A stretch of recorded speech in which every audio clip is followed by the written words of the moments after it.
नमस्कार दोस्तों। कल एमसीडी में आम आदमी पार्टी ने जीत हासिल की। उसके बाद आज अभी तक के जो समाचार हैं इसमें गुजरात में एक लैंडस्लाइड विन होने जा रही है भाजपा की। और वहीं हिमाचल में आरंभ में तो कांटे की टक्कर लग रही थी। कभी कांग्रेस को 35 सीट हो रही थी तो कभी भाजपा 34 सीटों पर आ रही थी। लेकिन अभी तक के जो अभी लगभग 12 बज रहे हैं और अभी तक के जो रुझान है उसमें यह तय है कि कांग्रेस ले जाएगी। अब भाजपा मात्र 26 सीट पे आगे है और कांग्रेस लगभग 39 सीटों पर आगे चल रही है। तो एक तरह से देखा जाए तो 2 दिनों में तीनों जो प्रमुख पार्टियां हैं जो इन तीनों चुनाव में कंटेस्ट कर रही थी उन तीनों को कुछ न कुछ मिल गया है। इसमें सबसे ज़्यादा नुकसान किसे हुआ है वो भाजपा है, क्योंकि भाजपा ने 15 साल से एमसीडी पर जो उनकी सत्ता थी वो उनके हाथों से चली गई है। हालांकि वो जोड़ तोड़ करके सोच रहे हैं कि मेयर किसी तरह से एमसीडी का वो बना लेंगे, तो ये तो देखने की बात है। और फिर गुजरात में जिस तरह से पिछले बार 2 फेज में जो इलेक्शंस हुए थे और पहले फेज में तो लग रहा था कांग्रेस जीत जाएगी, फिर दूसरे फेज में मोदी जी ने एक्स्ट्रा कैंपेन्स किए और उसके बाद एक तरह से कह सकते हैं कि सम्मान इनका बचा था। लेकिन इस बार कांग्रेस ने वर्चुअली विड्रॉ कर लिया था पूरी कैंपेनिंग से और आम आदमी पार्टी 200 सीट ला रही थी 182 में से, तो उतना तो आया नहीं उनको। मुझे लगता है कि सिंगल डिजिट में लगभग 5 के आसपास ये संध्या काल तक जो है इनकी सीटें बचेंगी।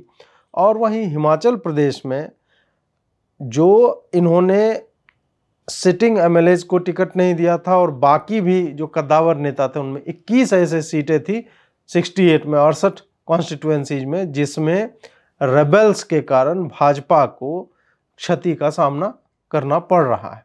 इसी सब पर हम आज चर्चा करेंगे और इस पर भी चर्चा करेंगे कि कैसे 2024 का कैंपेन अब भाजपा को किन मुद्दों पर डिजाइन करना पड़ेगा, क्योंकि कांग्रेस ने जिस तरह से भारत जोड़ो यात्रा की है और जिस तरह से उसका एक रिसर्जेंस आप मान लीजिए कि हो रहा है, कहीं ना कहीं कुछ न कुछ करके ये अभी भी जो कांग्रेस मुक्त भारत का अभियान था इनका भाजपा वालों का वो होता दिख नहीं रहा और कांग्रेस धीरे धीरे सर्च कर रही है।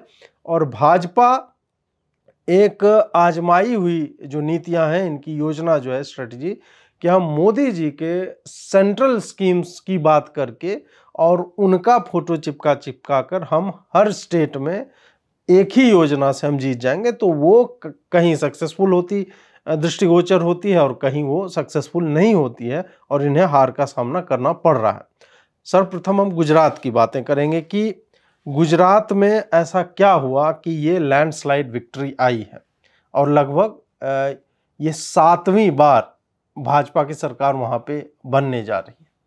अब इसमें बात आती है कि सबसे पहला मतलब गुजरात को आप पंजाब की तरह ट्रीट नहीं कर सकते, गुजरात को आप दिल्ली की तरह ट्रीट नहीं कर सकते। एक तो गुजरात अमित शाह और मोदी जी का होम स्टेट है उस कारण भी, और दूसरा कि पिछले बार कैंपेन में क्या था कि इस व्यक्ति को मोदी का व्यक्ति मानो, ऐसे करके उनके कैंपेन का नारा हुआ था। उसके बाद फिर विकास की बात की गई थी, तो उसको काउंटर करने के लिए कांग्रेस ने विकास गांधो हो गए छे, या मुझे गुजराती वर्ड जो है GANDO करके है वो उसका क्या प्रोनाउंसिएशन उच्चारण मुझे नहीं पता, लेकिन वो एक नेगेटिव टाइप का कनोटेशन है कि विकास जो है पागल हो गया है, ये कह के कांग्रेस वाले गुजरात में अपना कैंपेन चला रहे थे। लेकिन भाजपा ने लगभग 2 लाख करोड़ रुपए के प्रोजेक्ट्स पिछले 8-9 महीने में गुजरात में दिए। और यही नहीं, गुजरात एक तरह से बहुत ही रिच और डेवलप्ड ऑलरेडी मतलब पहले से ही था और उसमें भी लगातार इस तरह की योजनाओं को देना। अटल ब्रिज हो गया, उसके बाद एक के बाद एक जो है महाराष्ट्र की आंतरिक राजनीति चल रही थी तो उसके जो भी इंफ्रास्ट्रक्चरल प्रोजेक्ट्स थे या विदेशों से निवेश आ रहा था वो गुजरात में जाके होने लगा। फिर गुजरात में प्रवासी भारतीयों को लेकर उन लोगों को लेकर निवेश का अलग एक समिट होता है उसमें आना, और ये सारा मॉडल बाकी के राज्य अब अपना रहे हैं। गुजरात में मोदी जी ने काफ़ी समय पहले से ये सारा किया था, तो उन योजनाओं के कारण और उस इंफ्रास्ट्रक्चरल पुश के कारण वहाँ पर जो है डेवलपमेंट का एक वेव चला है और वहाँ एंटी इनकम्बेंसी जैसी कोई चर्चा अभी तक तो होती नहीं दिखती है चुनाव में। पिछले बार क्या हुआ था कि बहुत अच्छे से कैंपेन कर रही थी कांग्रेस। कांग्रेस का लगातार एक पुश था, फिर उन्होंने वो पटेल आंदोलन, पटीदार वाला ये सब किया था, और उस वक्त मीडिया भी बहुत मुखर होकर उस पर हावी होकर चर्चा कर रही थी।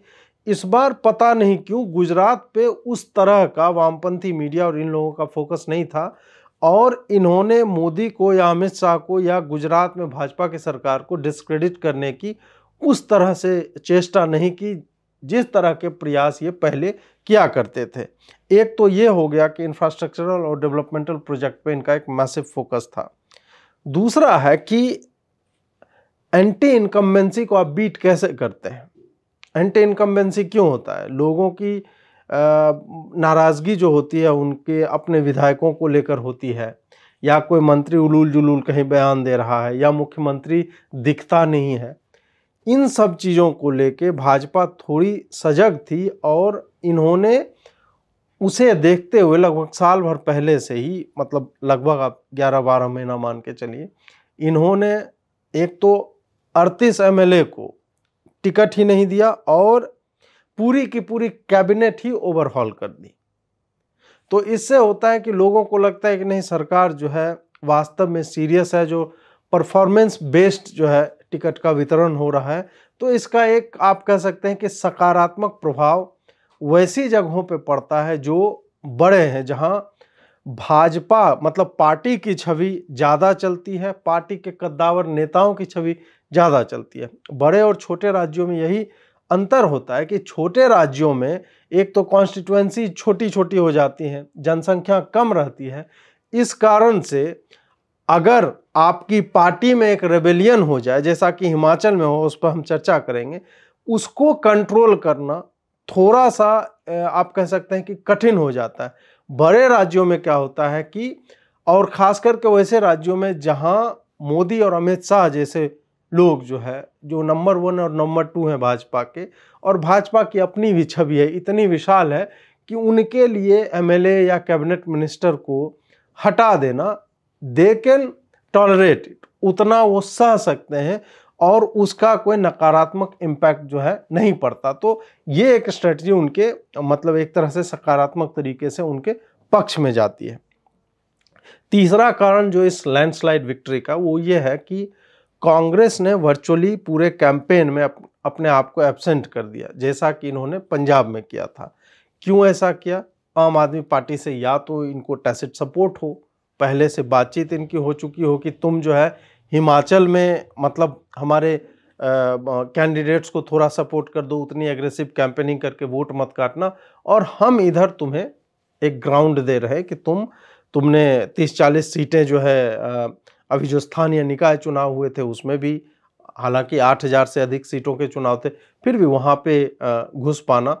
तो एक तरह से इनरोड्स ये लोग बना रहे थे, और कांग्रेस को लगा कि यहाँ अब उनकी स्थिति उस तरह की नहीं है। मतलब गुजरात में चुनाव हो रहे थे और भारत जोड़ो यात्रा चल रही थी, और उस तरह से कैंपेनिंग्स हुए नहीं। तो इसका एक तरह से आप कह सकते हैं कि एक मैसिव जो है फेवर किया इन्होंने भाजपा को।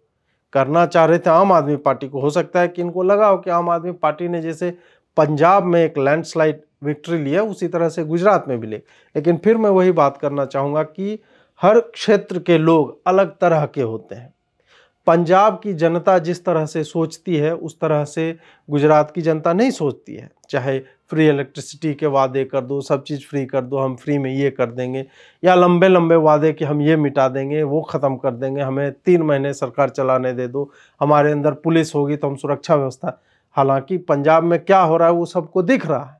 तो एक फैक्टर वो भी हो सकता है कि पंजाब में तुमने जो सब्ज़बाग दिखाए थे और बहुत समय बीता नहीं है, वो गुजरात में काम नहीं कर रहा है। गुजरात वालों ने देखा कि उधर नहीं चल रहा है। और दूसरा यह भी है कि एक समृद्ध राज्य जो है वहाँ पर आप महिलाओं को 1000 रुपये महीना और फर्जी का बेरोजगारी भत्ता देने की बात, और 200 रुपये की फ्री इलेक्ट्रिसिटी और 300 रुपये का पानी, ये सब प्रॉमिस करके आप वैसे लोगों को इन्फ्लुएंस नहीं कर सकते जो पूरी तरह से व्यावसायिक अप्रोच जिनका रहता है कि नहीं हम काम करेंगे और उससे पैसे बनाएंगे।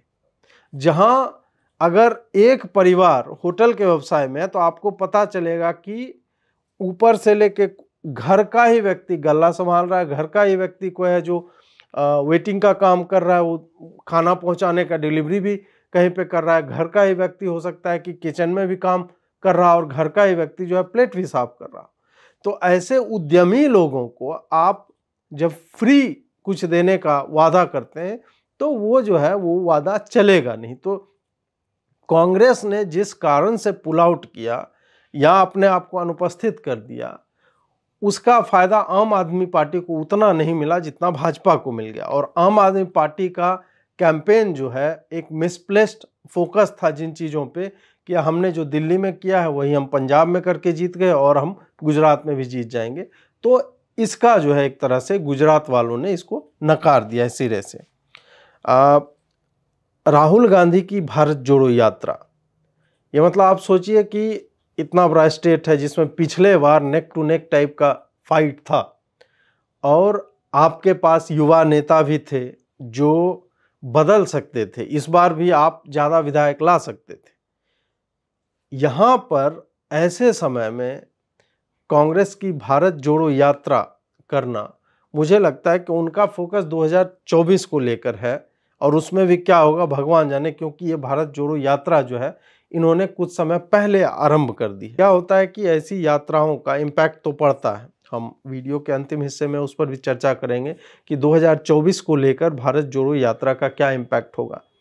इम्पैक्ट पड़ेगा, लेकिन इम्पैक्ट जो होता है कि जनता की स्मृति जो है ना क्षणिक होती है, बहुत अधिक समय तक वो स्मृति में नहीं रहेगा कि भारत जोड़ो यात्रा हुई थी और राहुल गांधी पैदल चल गए थे और दाढ़ी भर के सद्दाम हुसैन और पता नहीं किस किस कार्ल मार्क्स की तरह लग रहे थे।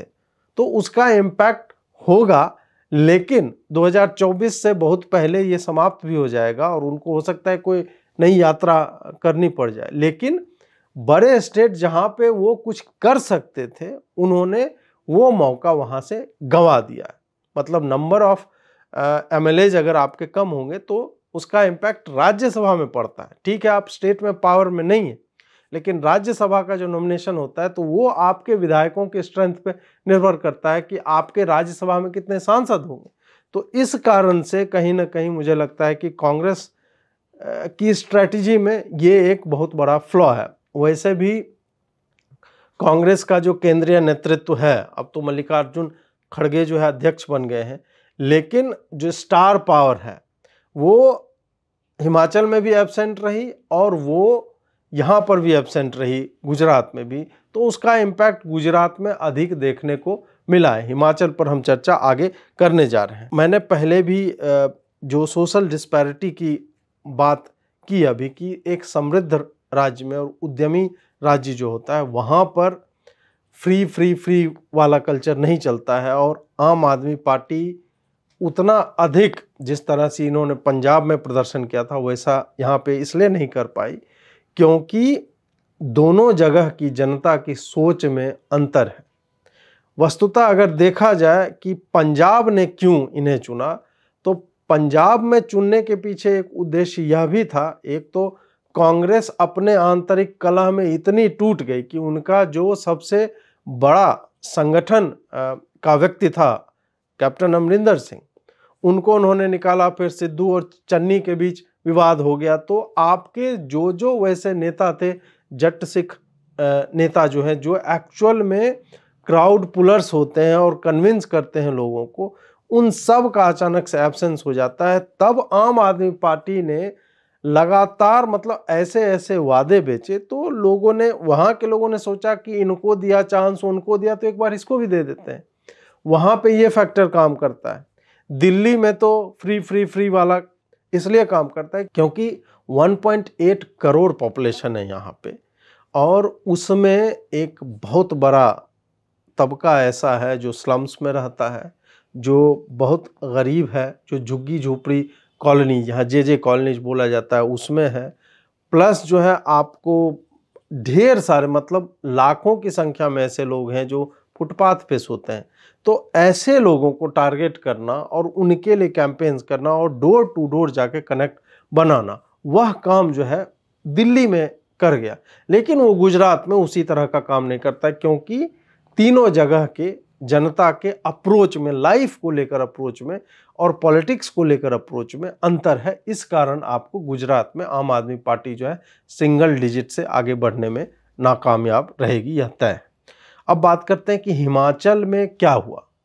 हिमाचल में भाजपा अभी तक जो ताज़ा नंबर्स हैं उसमें वही है कि 25-26 के आसपास हवर कर रही है। हो सकता है 30 पहुंच जाए या हो सकता है उतने पे ही रह जाए। इसके क्या क्या, और मान लीजिए कि अगर जीत भी जाती है, एक हम ऐसी स्थिति मान कर चलें कि अगर जीत गई, शाम तक 35 सीट ले आती है, हाफ वे मार्क क्रॉस कर जाती है, तो भी कांग्रेस को इतना, मतलब कांग्रेस इतना टक्कर देने में कैसे सफल रही है और इन्होंने अपनी जमीन जो है कैसे गंवाई है, उसके क्या कारण हो सकते हैं। सबसे पहला तो है कि भाजपा का वर्क रिकॉर्ड हिमाचल में खराब रहा है, कि इन्होंने जो जो स्टेट पिछले बार जो वायदे किए थे उन पे खरे ये नहीं उतरे, और इनका पूरा का पूरा मतलब फोकस जो है ये अपने आंतरिक कलह को सुधारने में, उसी में ये लोग व्यस्त रह गए। इनका मतलब इन्होंने जिन जिन एमएलए को टिकट नहीं दिया, जो गुजरात वाला ही अप्रोच इन्होंने अपनाया था, और फिर कांग्रेस के टर्न कोर्ट्स को टिकट दे देना, ये सारी चीज़ें जो थी, प्लस अंतिम समय में आके जो मुख्यमंत्री हैं उनका यह कहना कि हम मोदी जी के चेहरे पे लड़ेंगे, और मोदी जी मतलब सेंट्रल की स्कीम्स जो भी थी, केंद्र ने जो जो योजनाएं चलाई हैं हिमाचल के लिए, केंद्र की योजनाएं हिमाचल बेस्ड नहीं होती, केंद्र की योजनाएं तो सारे राज्यों में होती है, तो उनको लेकर हम आगे बढ़ेंगे और उसी के आधार पर हम चुनाव लड़ेंगे। तो ये एक उनका फ्लॉप होने का एक बहुत बड़ा कारण रहा, क्योंकि एंटी इनकम्बेंसी, और वहाँ का नेचर भी रहा है कि लगातार पिछले 4 दशकों में कोई भी पार्टी दोबारा चुनकर नहीं आई है। खैर ये सब तो मतलब स्टैटिस्टिकली अब 40 साल में 8 बार चुनाव हुए होंगे, तो वो इतना बड़ा ये नहीं है। हमने देखा है कि ऐसे ट्रेंड कई जगह पे थे, वो टूटे हैं। उत्तराखंड में टूटा है, नोएडा में जो जाता है हार जाता है कह के भाजपा, लेकिन नोएडा में भी गई, योगी जी गए, और यूपी में भी सरकार बनी। तो ये सब तो एक आप कह सकते हैं कि कोइंसिडेंसेस हैं, इनका कोई मतलब लॉ ऑफ एवरेजेज में ये सब में काम नहीं आता, जो भी है। लेकिन यहाँ पे वही हो रहा है परिलक्षित, कि दिख नहीं रहा है कि वो पैटर्न टूट जाए। मोदी जी ने कहा था कि इस बार जो है हमें सरकार ने रिवाज बदलना है, मतलब जो एक बार कांग्रेस एक बार भाजपा ऐसे करके चली आ रही थी तो बदलना है, वैसा होता दिखा नहीं। 68 में से 21 सीटों पर रेबल्स जो थे भाजपा के, वो स्वतंत्र रूप से चुनाव लड़ रहे थे। इस कारण से इन्हें मैसिव, मतलब बहुत बड़ी जो है हानि, इनको क्षति पहुंची है, और इसे भाजपा डिस्कार्ड नहीं कर सकती, क्योंकि पिछले 2-3 महीनों में जब तक नामांकन नहीं हुए थे, लगातार जेपी नड्डा जी और अनुराग ठाकुर, ये दोनों मतलब बहुत ही इम्पॉर्टेंट नेता हैं भाजपा के, और ये लगातार जब ये रेबल्स होने आरंभ हो गए और लोगों को लग गया कि टिकट इन्हें नहीं मिलने वाला है, किसी और को मिलेगा, एमएलए को बिठा दिया गया, उन्हें टिकट नहीं दिया गया, तब उनको समझाने के लिए कि आप इंडिपेंडेंटली चुनाव ना लड़ें, क्योंकि नड्डा जी का होम टर्फ है, और वहाँ पर ऐसा हो जाना कि वहाँ पे हार जाना, एक जहाँ से आपका भाजपा का अध्यक्ष आता है, तो ये नड्डा जी के ऊपर बहुत ख़राब तरह से, एक तरह से परावर्तन उनका होता है। तो यह जो बात थी कि रेबल्स को रेन इन नहीं कर पाए, उन पर लगाम नहीं लग पाई, ये बताता है 2 जगहों का अंतर, जो मैं बड़े राज्य और छोटे राज्य की बात कर रहा था। छोटे राज्यों में एक तो चीज़ ये होती है कि मैनेज करना जो है, अगर कोई, अब जैसे गोवा में होता है कि हर बार जो है सब ज़्यादा डिफेक्शन वहीं पे होता है, कांग्रेस वाले भाजपा में आ जाते हैं, इधर वाले उधर चले जाते हैं। तो छोटे राज्यों में क्या होता है कि संख्या कम होती है, इसलिए अधिक लोगों का मूव करना जो है आसान हो जाता है। उनकी लॉयल्टी उस तरह से पार्टी के साथ नहीं होती जैसी बड़े राज्यों में होती है, क्योंकि राज्य बड़ा होगा, जनसंख्या बड़ी होगी, तो किसी बड़ी पार्टी के साथ जुड़ा रहना और यह देखना कि भविष्य में क्या स्कोप है, कैसे हम क्या कर सकते हैं विधायक के तौर पे, और मतलब हम आदर्शों की बात नहीं कर रहे हैं। बड़े राज्य का विधायक होगा तो उसके पास फंड्स अधिक होते हैं, उसके पास टेंडर जो ये सब निकलता है ठेके वो अधिक निकलते हैं, तो उसमें स्कोप जो होता है उनका कमाने का वो अधिक होता है, और छोटे राज्यों में वही कम होता जा रहा है। तो वो जो लॉयल्टी होती है उस तरह की, वो आपको छोटे राज्य में नहीं दिखेगी। इसलिए वहाँ पे एक और चीज़ होती है कि कम्युनिटीज जहाँ छोटी छोटी होंगी तो लॉस ऑफ फेस जो है, कि कुछ लोग जो कार्यकर्ता हैं भाजपा के और लगातार काम कर रहे हो, अचानक से आपने उसको हटा दिया, उसके बाद किसको दिया आपने टिकट? तो कांग्रेस के किसी टर्न कोट को, जो कांग्रेस छोड़कर भाजपा में आया। तो उससे क्या होता है कि दो तरह से भाजपा के जो भी नेता रहेंगे उनको नुकसान होता है। एक तो उनका लॉस ऑफ फेस, कि लोग कहेंगे भाई तुम इतना दिन से काम कर रहे थे और तुम्हें कुछ नहीं मिल रहा है, एक तो ये हो जाता है। और दूसरा यह होता है कि जिस व्यक्ति ने मतलब अपनी पहचान बनाई है पार्टी में, जो इसके एस्पिरेशंस थे वो उसका फुलफिल नहीं होता है, तो उसका एक आंतरिक स्ट्रगल है और एक बाहरी समाज उसको किस तरह से देखता है, तो इस कारण से उसके पास और कोई उपाय नहीं होता है। वो अगर हाँ ये देखे डेडिकेटेड कार्यकर्ता रहे कि नहीं भाई पार्टी जहाँ बोल रही है वहाँ हम काम करेंगे, ठीक है, लेकिन उस तरह के आदर्श मनुष्य और नेता तो खास करके मतलब बहुत ही कम ऐसी स्थिति में आदर्श तरीके से व्यवहार करते हैं। कांग्रेस की स्थिति इससे भी बेटर हो सकती थी, क्योंकि वो भाजपा की जो त्रुटियां थी उन पर ये कैपिटलाइज कर सकते थे, लेकिन इनका अपना एक आंतरिक स्ट्रगल चल रहा था। वीरभद्र सिंह जो सबसे बड़े नेता थे और जो पूरी पार्टी को एक साथ लेके चलते थे, उनकी डेथ हो गई। उसके बाद क्या हुआ कि ढेर सारे फैक्शंस बन गए पार्टी में ही, कि हम भी मुख्यमंत्री की दौर में हैं और हम भी हैं और हम भी हैं, 8 एमएलए इधर है, 10 एमएलए इधर है, ये करके। और इसके बाद जो है एक और फैक्टर हो गया कि सेंटर में कांग्रेस का अपना अलग स्ट्रगल चल रहा था। गहलोत ने सोनिया गांधी को चैलेंज कर दिया, अब उधर जो है सचिन पायलट और गहलोत को निपटाओ, इधर इनका अपना एक आंतरिक चुनाव चल रहा था, उसमें मल्लिकार्जुन खड़गे जो है अध्यक्ष बने। न सोनिया गई, न प्रियंका गए, न राहुल गांधी गए। जिस तरह से कैंपेन होना चाहिए था हिमाचल में उस तरह से नहीं हुआ। फिर भी कांग्रेस जो है वापसी करती है, और भाजपा का जहां 40 से अधिक सीट था अब जो है 30 से नीचे आ गया। तो ये सब देखते हुए फिर मैं उसी बात पे आऊँगा कि किस तरह से जो चीज़ें एंटी इनकम्बेंसी के लिए इन्होंने उधर किया था गुजरात में, वही चीज़ इन्होंने इधर नहीं किया, और कांग्रेस के जो पलटू राम थे जो इधर आए उनको दे दिया, और उसके कारण इनका अपना हार्म जो है इंटरनली जो कैडर लेवल पे होता है, कार्यकर्ताओं के स्तर पे होता है, वो इतना अधिक हो गया कि कांग्रेस को बिना कुछ अधिक किए हुए एक एडवांटेज मिलता है और उन्होंने उसको अच्छे से भुना लिया। एक और बात जो कांग्रेस के पक्ष में गई, वहाँ पर इन्होंने एक माहौल बनाया ओल्ड पेंशन स्कीम का, कि पुराने तरीके से जो पेंशन मिलता था उसको हम दोबारा लागू कर देंगे।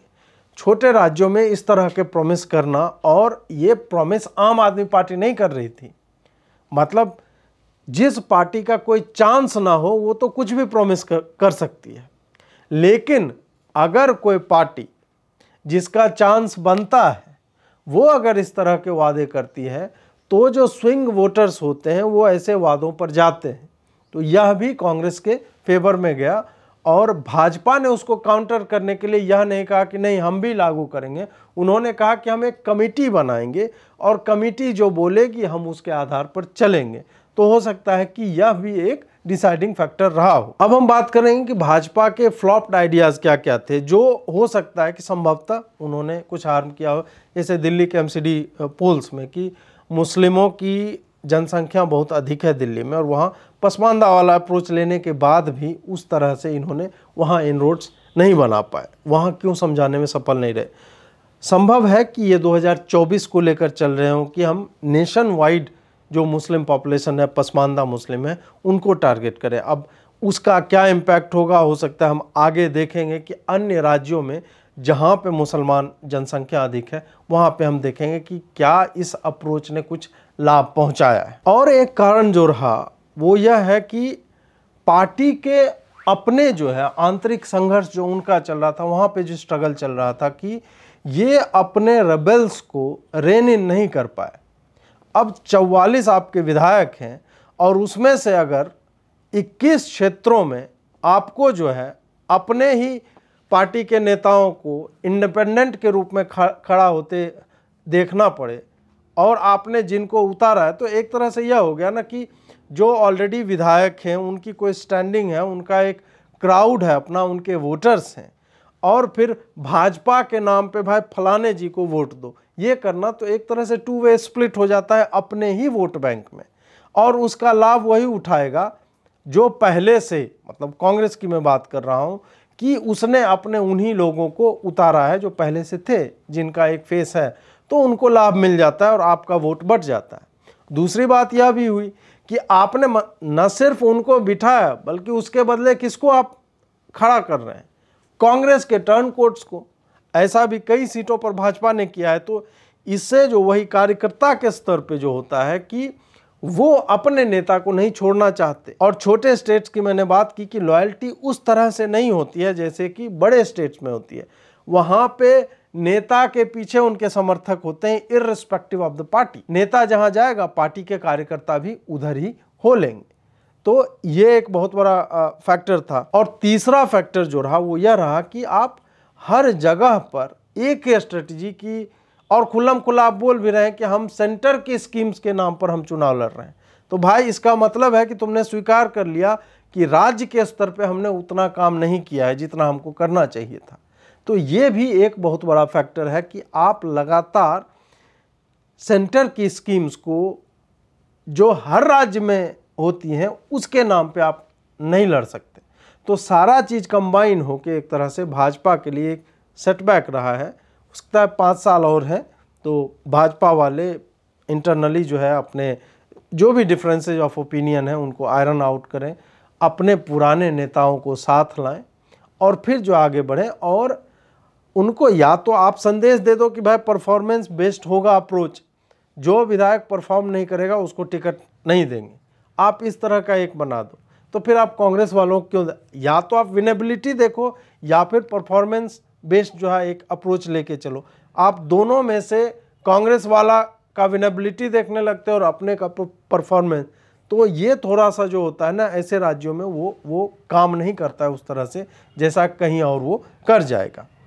अब बात आती है कि 2024 में क्या अप्रोच रहना चाहिए भाजपा की, या फिर अभी तो इनका पूरा फोकस है कि किस तरह से कर्नाटक को रिटेन किया जाए। कर्नाटक को लेके अभी से ही मतलब ऐसे ऐसे लोग हैं, ऑब्वियसली कांग्रेस वाले ही ये सब हैं, तो वो जो है स्ट्रगल्स वहाँ पे धीरे धीरे क्रिएट कर रहे हैं भाजपा के लिए। पिछले बार भी येदियुरप्पा को लेके जो कांड हुआ था, करप्शन में लिप्त सरकार, इस तरह के उनके ऊपर आरोप लगे थे।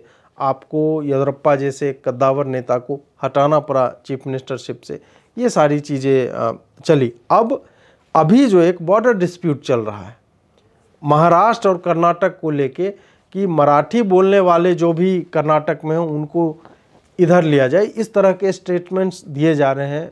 देवेंद्र फडणवीस ने भी दिया है, और बस जो है इधर का उधर नहीं जा रहा है, उधर का उधर ने, मतलब बहुत तोड़ फोड़ भी हुई और एक डिस्प्यूट ये चल रहा है।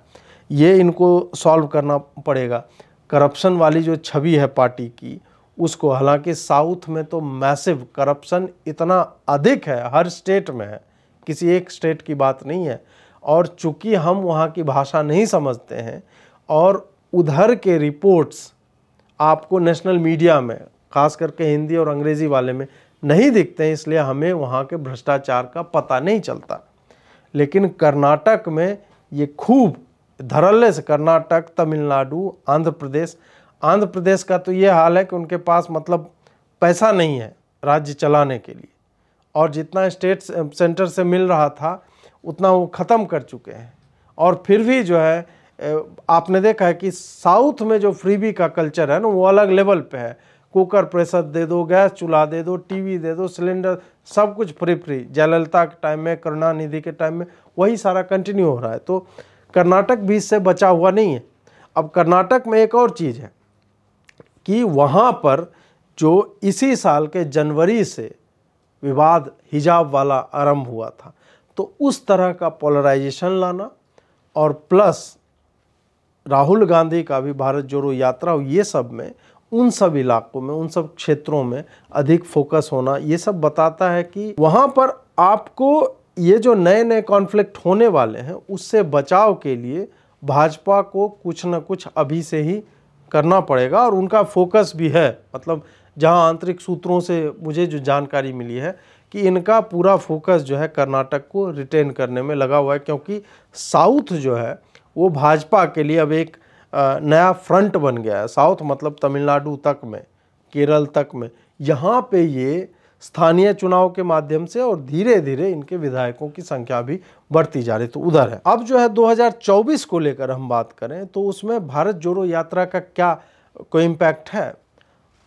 इम्पैक्ट है, क्योंकि नए वोटर्स जो हैं, जो 2024 में 18 साल के होंगे, 19 साल के होंगे, वो लोग जो हैं उनको इस तरह की चीज़ें कि इंस्टाग्राम पे और राहुल गांधी चल रहा है, वो तो बड़ा फिट है, इस तरह की चीज़ें वो लुभाती है, क्षणिक तौर पर ही लुभाएगी, लेकिन वो लुभाती है। और जो लोग अभी स्कूलों में हैं उनको किस तरह से कांग्रेस टारगेट कर रही, क्या उन तक उनका यह कम्युनिकेशन चल रहा है कि भाई देखो ये राज्यों को छोड़कर नहीं, ये देश को जोड़ने की बात कर रहे हैं, और राज्य में चुनाव में ये कैंपेन करने तक नहीं, एकदम डेडिकेटेड है, यही लीडर है, इस तरह का ये भी एक अप्रोच जो नए वोटर्स को टारगेट करने की बात होती है, तो उसका इम्पैक्ट पड़ेगा।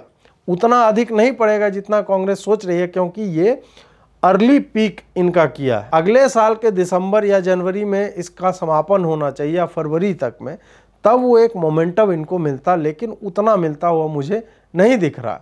इसको काउंटर करने के लिए भाजपा अब क्या करती है? भाजपा का तो एक है कि 2023 के दिसंबर में राम मंदिर जो है आरंभ हो जाएगा। उसके बाद हो सकता है कि काशी विश्वनाथ मंदिर जो है वो ज्ञानवापी वाला, उस केस में भी डिस्ट्रिक्ट कोर्ट जो है उस पर कुछ दे दे, एक निर्णय दे दे, या फिर अपील जो है हाई कोर्ट तक पहुंचे, तो उसको लेके भुनाने की बात। मथुरा वाला भी मामला जो है वो भी तूल पकड़ेगा। और फिर 2023 में क्या क्या होता है, मतलब अभी हम नहीं कह सकते।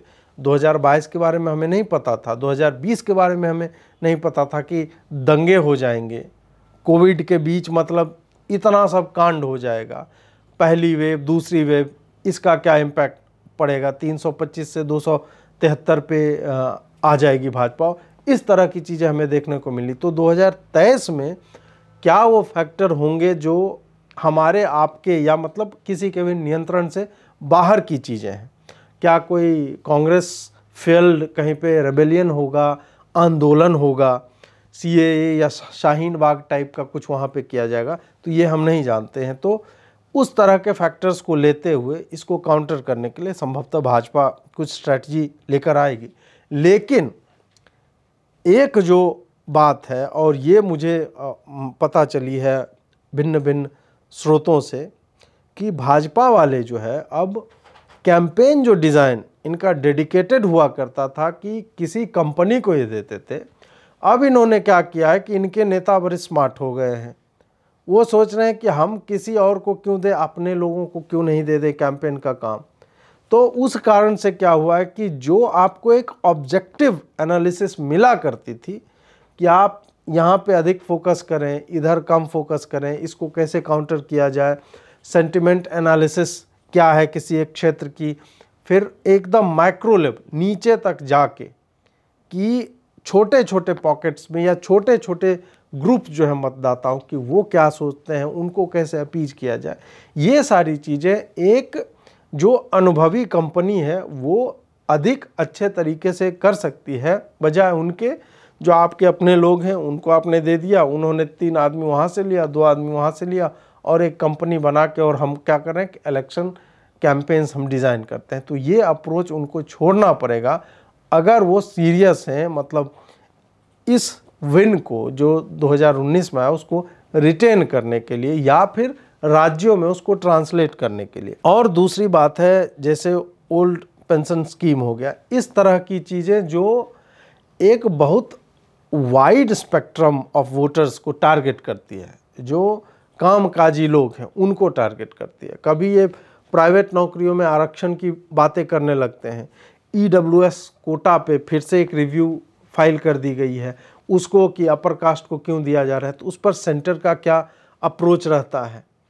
सेंटर का अप्रोच जो है वैसे राज्यों में जहाँ पे लगातार कन्वर्जन हो रहे हैं और दलित क्रिश्चियंस को या दलित मुस्लिम्स को, मतलब जो कन्वर्ट होके ये बनते हैं, उस पर सेंटर का क्या अप्रोच रहता है। क्या वो दोबारा कमीशन बनाएगी कि इसमें देखा जाए उनको SC का स्टेटस दिया जाए कि नहीं, इन सब पे क्या अप्रोच रहता है। तो इसको जो है इनको बैलेंस आउट करने के लिए कुछ न कुछ मतलब अलग तरीके से करना होगा।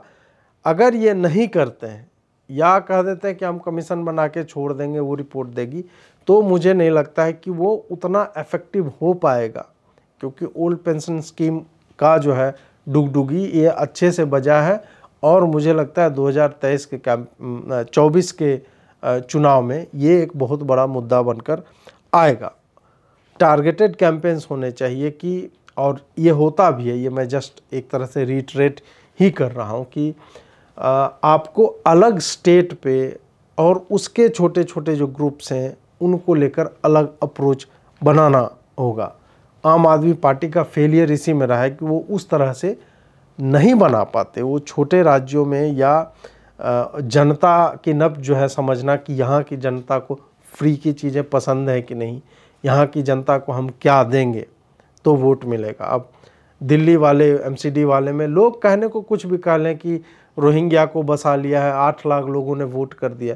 भाई एक डिसाइसिव विक्ट्री हुई है, ऐसा नहीं है कि स्ट्रगल करके आम आदमी पार्टी की जीत हुई है।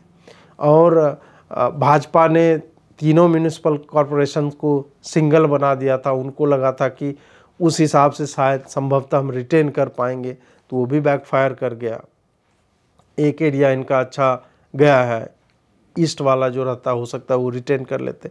तो इनको वही अप्रोच करना पड़ेगा कि अलग अलग एरिया जो हैं, मतलब आप अपने आप को आम आदमी पार्टी के स्तर तक मत गिराइए कि वो मीम शेयर कर रहे हैं कि मतलब तुमने एक म्यूनिसिपल इलेक्शन जीता है और उसमें आम आदमी पार्टी के हैंडल से जा रहा है कि अमित शाह जी आ गया स्वाद। अबे अमित शाह तुमको अपने मतलब रोआ का जो बाल होता है वो भी नहीं समझता, और तुम उसको मतलब MCD में कुछ सीट ले आए हो अधिक, तो तुम उसको ट्रोल करने की चेष्टा कर रहे हो। तुमसे भी तो कोई पूछेगा ना कि गुजरात में तुम लैंडस्लाइड विक्ट्री हो रहे थे, कितने सीट आ गए। तो ये चिरकुटों वाला काम जो है इससे बचना चाहिए। मतलब आम आदमी पार्टी करने दो, क्योंकि वो चिरकुटों की एक तरह से पार्टी है तो उनको सूट करता है, वो ऐसा नहीं करेंगे तब आश्चर्य होगा। लेकिन भाजपा को जो है वो ये ट्रोलिंग फ्रोलिंग छोड़ के उसको आप नेगलेक्ट करो, उसको उसकी उपेक्षा करते रहो और आगे बढ़ो। जो तुम्हारा अप्रोच है, इतने प्रतिक्रियावादी नहीं बनना चाहिए और इतना डिफेंसिव नहीं होना चाहिए। तुम ऑन करो, तुम हारे हो ऑन अप करो। तुम क्या ये कि रोहिंग्या को 8 लाख रोहिंग्या हो गया और जो है कहीं बोल रहे हो कि नहीं दारू लोगों को पिला दी, तुम भी पिला देते भाई। किस आदर्श की बात कर रही है भाजपा? मुझे पता है, आपको पता है, कोई भी पार्टी इलेक्शंस में आदर्शों पे नहीं रहती, सबको पता है। दिल्ली यूनिवर्सिटी के चुनाव में, मतलब यूनिवर्सिटी इलेक्शन में किस तरह से दारू और मुर्गा बांटा जाता है वो तो मेरा अपना निजी अनुभव है, मैंने देखा है। वहाँ से लेके और ऊपर के आम चुनाव तक किस तरह से वोटर्स को मैनिपुलेट किया जाता है सबको पता है। तो इसलिए ये सब कह देना कि नहीं गली मोहल्ले में दारू उपलब्ध करवा दिया और अनपढ़ लोग इसको वोट देते हैं, ये सब बहानेबाजियां हैं, जिससे भाजपा को अलग हटके कुछ कंक्रीट ऑप्शंस, विकल्प जो है तलाशने होंगे। तृप्तिकरण जो है उससे कितनी सहायता मिलेगी ये हमें देखना पड़ेगा। मैं चर्चा कर रहा था किसी व्यक्ति के साथ जो मतलब भाजपा से जुड़े हुए हैं, तो उनसे जब हमने मेरा ये तर्क था कि आप 5-10% मुस्लिम वोटों के लिए अपने 80-90% जो हिंदू वोट हैं उनको एक तरह से निराश कर रहे हैं। वो आपको इस रूप में नहीं देखना चाहते कि आप तुष्टीकरण पे गाली देते हो और अपना जो तुम्हें करना है उसका नाम बदल के तृप्तिकरण कर दिया और स्नेह यात्रा निकाल रहे हो। तो उनका जो कहना था, उनका कहना था कि जो इस तरह की सोच रखते हैं जो कि नहीं, मतलब हार्डकोर हिंदुत्व एजेंडा और हार्डकोर मुस्लिम एजेंडा, ऐसे एक्सट्रीम व्यू पॉइंट वाले लोग बहुत कम होते हैं हर कम्युनिटी में, और मैक्सिमम को उन्होंने कहा कि वो मॉडरेट होते हैं। और मॉडरेट जो होते हैं वो अगर देखते हैं कि कोई पार्टी सबको साथ लेके चल रही है वस्तुतः, तो वो उनसे प्रभावित होते हैं। और ये एक्चुअल में तृप्तिकरण से मुसलमान वोट नहीं आएंगे, तृप्तिकरण से उनका कहना था कि हिंदू वोट बचेगा, कि हिंदू वोट जो एक्सट्रीम आइडियोलॉजी देख के अपने ही नेताओं को छोड़ देती है, उनको हम इंक्लूड करने की चेष्टा करेंगे, उनको इधर ही बंद रखेंगे। अब इस पे जो मेरा काउंटर लॉजिक है वो यह है कि आपका कहना ठीक है, इस तरह ये लॉजिक जो है आपका उचित लगता है, लेकिन इसका दूसरा ये होता है कि वैसे जो ओपिनियन मेकर्स हैं या जो मीडिया के लोग हैं या जिनकी एक फॉलोइंग है, जो वास्तव में ओपिनियन को इन्फ्लुएंस करते हैं, जब वो इन्फ्लुएंस होते हैं, जब आपका तृप्तिकरण देखते हैं और वो जब नकारात्मक अप्रोच लेते हैं, तो उनसे कई लाख लोग जुड़े हुए हैं, वो भी प्रभावित होते हैं और उनकी भी अप्रोच जो है नकारात्मक होती है। तो क्या वह संख्या इतनी कम है कि आप उसकी उपेक्षा कर सकें? इस पर भाजपा को सोचना होगा।